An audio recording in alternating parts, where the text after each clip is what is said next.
Թրամփի այսպես իդեալական նպատակը Իրանը վերցնել է կամ Իրանը վերահսկելն է, դա ինչ թիրախներ է եւ ում դեմ է հատկապես ուղղված Չինաստանի, չգիտեմ, տրանսպորտային էներգետիկ միջոցները վերահսկելու, ինչ է կարծում։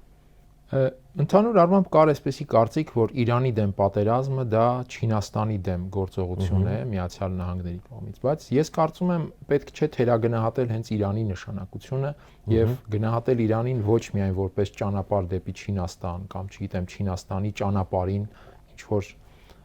արգելք կառուցելու Միացյալ Նահանգների ձգտում։ Չինաստանից բացի Իրանը հենց ինքը բավական հավակնոտ խաղացող է։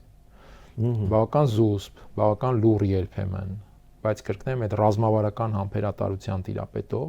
կայսերական, հսկայական պատմության եւ հիշողության տիրապետող եւ Իրանը ինքը բավական հավակնոտ խաղացող է։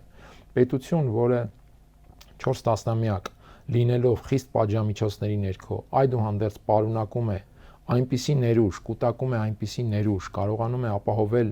ընդհանուր ռազմարդյունաբերական տեխնոլոգիաների այնպիսի մակարդակ, որ իրեն թույլ է տալիս ահա այսպիսի պատերազմի մեջ լինել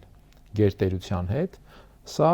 բավականին լուրջ ցուցիչ է եւ մատնանշեմ, որ Իրանը խաղում էր ընդհանուր միջև անմիջականորեն Միացյալ Նահանգների սահմանների մոտ, նկատի ունեմ Վենեսուելայում Իրանը ուներ ներկայություն եւ այստեղ այդ ներկայությունը շատ քիչ է հիշատակվում, բայց Իրանը միջև այդտեղ հավակնում էր խաղալ։ Նաեւ Իրանը Աֆրիկայում ունի որոշակի ներկայություն, հետաքրքրություններ եւ այլն։ Այսինքն Իրանի գործոնը ինքնին պետք չէ թերագնահատել եւ համարել, որ նահանգների համար պարզապես խնդիր էր Չինաստանին այդտեղ նեղել եւ այլն։ Այդ խնդիրը իհարկե կա։ Չինաստանն ու Ռուսաստանը ինչու ակտիվ չեն միջամտում, իսկ ինչու ակտիվ միջամտեն, եթե իրենց գլխավոր մրցակիցը այդտեղ բավականին բարդ խնդիրների եւ բավականին այդպես փոսի ու ճահճի մեջ կարող է հայտնվել։ Այո, Իրանը իրենց գործընկերն է, իրենց դաշնակիցն է, իրենք կարծում եմ օգնում են Իրանին դիմադրելու համար։